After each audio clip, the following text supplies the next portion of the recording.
કંપનીઓનું એક જૂથ સોફ્ટવેર કંપનીમાં કામ કરતું હતું. તે 30 કર્મચારીઓની ટીમ હતી. આ એક યુવાન, ઉર્જાવાન અને ગતિશીલ ટીમ હતી, જે ઊંડો ઉત્સાહ અને શીખવાની તથા વિકાસ પામવાની ઈચ્છા ધરાવતી હતી.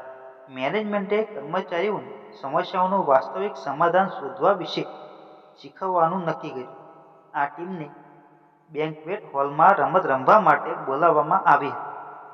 આ જૂથને ખૂબ જ આશ્ચર્ય થયું, કારણ કે તેમને રમત રમવા માટે બોલાવવામાં આવ્યા હતા.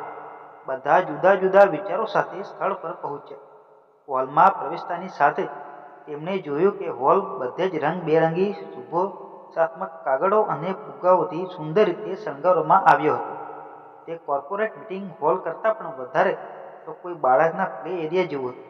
બધા આશ્ચર્યચકિત થઈ ગયા અને એકબીજાની સામે તાકી રહ્યા.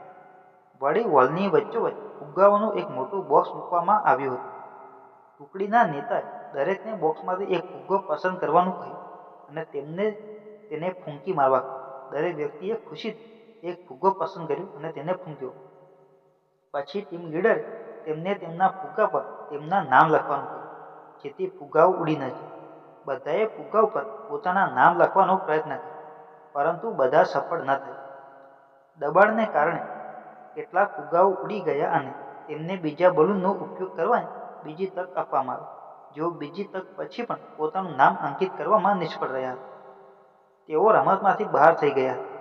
બીજી તક બાદ 25 કર્મચારીઓને નેક્સ્ટ લેવલ માટે ક્વોલિફાય કરવામાં આવ્યા હતા. બધા ફુગ્ગાઓ એકત્રિત કરવામાં આવ્યા હતા અને પછી એક ઓરડામાં મૂકવામાં આવ્યા હતા.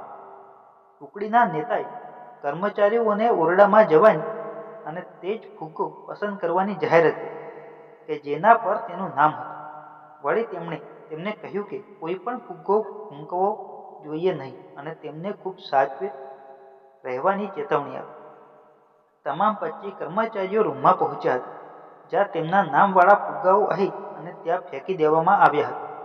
તેઓ પોતપોતાના નામવાળા ફુગ્ગાઓ શોધી રહ્યા હતા. જ્યારે તેઓ સંબંધિત ફુગ્ગાઓ શોધવા માટે ઉતાવળમાં હતા, ત્યારે તેઓએ ફુગ્ગાઓ ન ફોડવાનો પ્રયાસ કર્યો.